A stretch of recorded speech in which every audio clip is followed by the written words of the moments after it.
Before we begin the following program, we would like to say that, in our opinion, it is not suitable for children or those of you who are of a Marxist or misandrist disposition. Only one of these people has got any balls. Can you tell which one it is? Oh, no.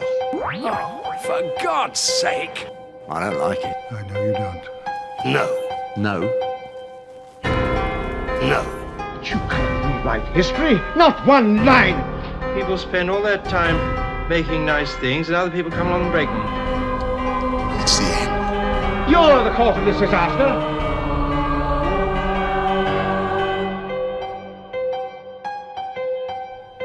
It's amazing, isn't it? Darth Kennedy goes on about how she's all for strong, independent women, unless they're Gina Carano. Darth Kennedy only stands for strong, independent, lefty women. If you're a strong, independent, non-lefty woman who speaks her mind, then you're going to get cancelled. And it looks like Rosario Dawson is next. And yet, over on this side of the pond, we're still stuck with Jodie Bloody Whittaker.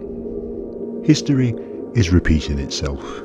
Dr. Pooh is dying on its arse.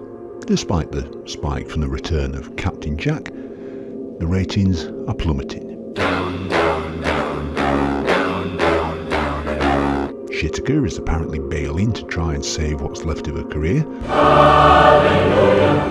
Hallelujah! Hallelujah! Hallelujah!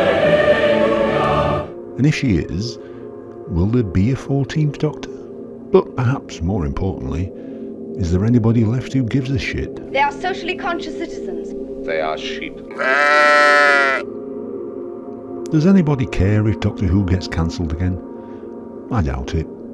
Chibnall and his pet vagina Dr. Imposter have done a fantastic job of destroying a once hugely popular show, and yet, with the 60th anniversary just 2 years away, Dr. Pooh is reliving season 26 all over again. Will there be a 14th Doctor? I doubt it. But if there is, I say they should cast the one person who would be perfect for the role. And no, it's not Michael Sheen. And no, it's not Eddie Redmayne either. It's not even Patterson Joseph, even if his skin is the correct colour.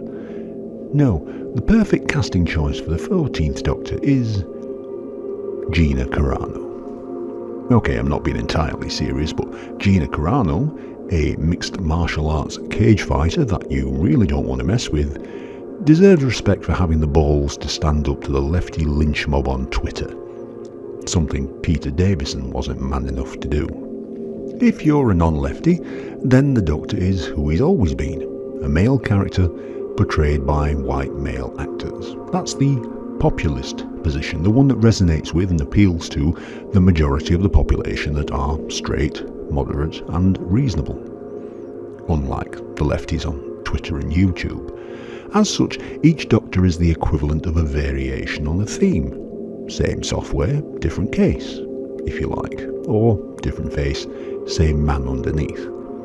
But if you're a lefty, the Doctor can be anyone. He can be a man or a woman.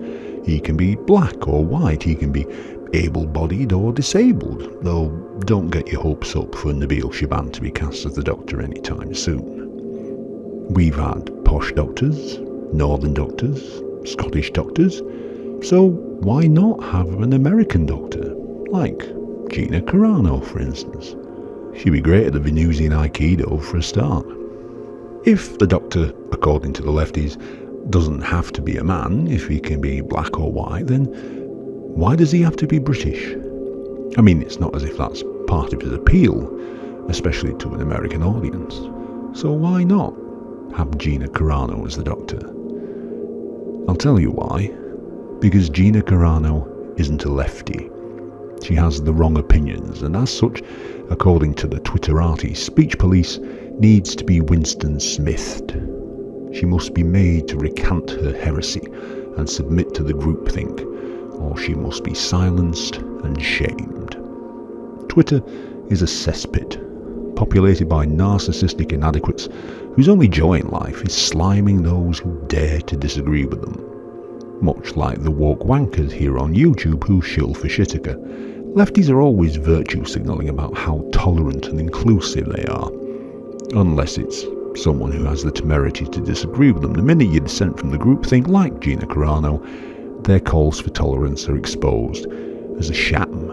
Carano was right about how the lefties dehumanise non-lefties.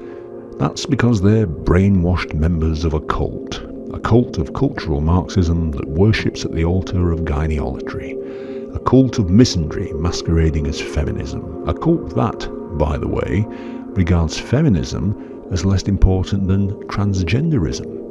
And, like all cults, it demands slavish subservience from those who are in it and the demonising of those who are free of it. Those who aren't members of the cult are to be shunned, ostracised and cast out, much like the tribe did with Cal in Unearthly Child. We are all Cal now. And when it comes to the sacrificial altars of wokery, Big Finish are just as bad as the biased broadcasting corporation. Not only have they unpersoned James Dreyfus and Gareth Roberts for their unspeakable heresy, they've recently announced the appointment of 3 new producers who, surprise, surprise, all have vaginas. Because as we all know, having a vagina is what really matters. That's the only reason they got the job. Why? Because Big Finish are a spineless, slimeball company without principles or backbone. And David Richardson, Nick Briggs and Jason Haig-Ellery should be ashamed of themselves. We need more people like Gina Carano in this world. More people with the bottle and the balls to stand up to the shouty lefty minority and give them a good Malcolm Tuckering. Fact.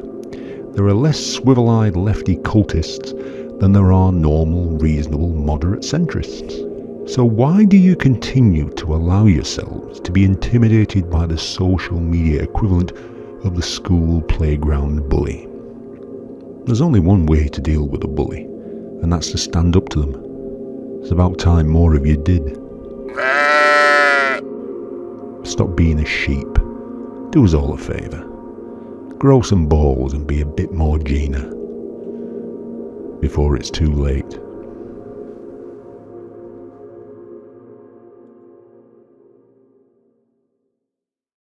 If you're a lefty and have been affected by any of the issues raised in this program, Fuck off!